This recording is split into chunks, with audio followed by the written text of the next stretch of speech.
কংগ্রেস ছেড়ে বিজেপির পথে কৌস্তব বাগচি হতে পারেন ব্যারাকপুরের বিজেপি প্রার্থী।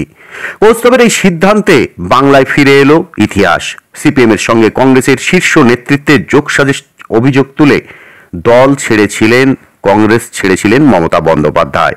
24 বছর পর কংগ্রেসের বিরুদ্ধে একই অভিযোগ ছেড়ে দল ছাড়লেন কৌস্তব। মমতা বন্দ্যোপাধ্যায় এখন মুখ্যমন্ত্রী, আর মমতা যখন দল ছেড়েছিলেন তখন বাংলায় ক্ষমতায় ছিল সিপিএম, মুখ্যমন্ত্রী ছিলেন জ্যোতি বসু। বাংলার শাসক বদলালেও কংগ্রেসের বিরুদ্ধে অভিযোগ এক, মমতা থেকে কৌস্তবের। কংগ্রেসের বিরুদ্ধে সারা দেশে একের পর এক নেতা এভাবেই অভিযোগ তুলে বেরিয়ে কেউ তৈরি করেছে নতুন দল, আবার কেউ যোগ দিয়েছে অন্য দলে। আর কংগ্রেস নীরবে দাঁড়িয়ে তার বিরুদ্ধে ওঠা অভিযোগকে পাত্তা না দিয়ে নিজের ক্ষয়ে যাওয়া দেখেছে। এইভাবে শেষের পথে দেশের প্রাচীন দল কংগ্রেস।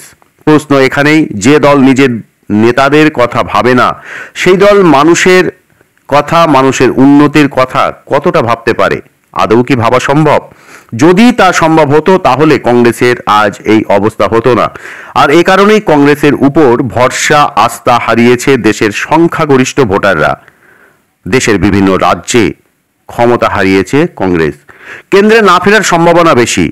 দেশের বিভিন্ন রাজ্য এবং কেন্দ্রে তার সাংগঠনিক শক্তি ও ভোটারদের সমর্থন কার্যত কংগ্রেসের পাশে নেই।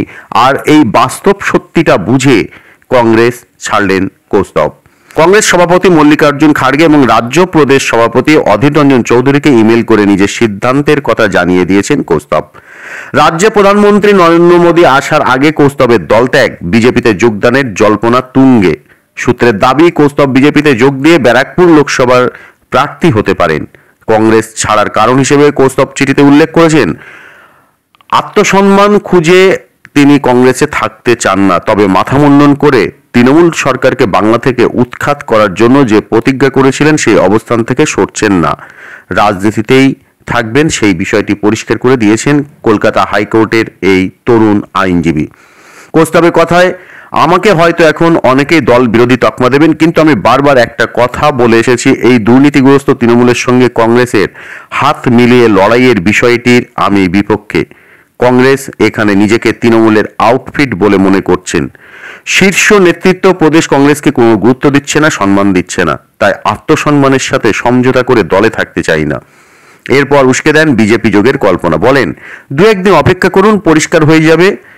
একমাত্র শুভেন্দু অধিকারী পারেন বাংলা থেকে তৃণমূল সরকারকে হটাতে। অর্থাৎ কৌস্তবের গেরুয়া শিবিরে যোগ দেওয়া শুধু সময়ের অপেক্ষা, তা বলাই বাহুল্য।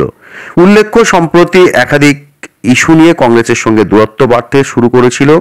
তবে সন্দেশখালী কাণ্ডে যেখানে প্রধানমন্ত্রী নরেন্দ্র মোদীও প্রতিক্রিয়া দিয়েছেন, সেখানে মুখে কোনো রাগ কাটেনি কংগ্রেস নেতৃত্ব, আর তাতেই বিরক্ত হন কৌস্তব। আবার সম্প্রতি তার বাড়ির এক অনুষ্ঠানে শুভেন্দুকে আমন্ত্রণ জানিয়েছিলেন।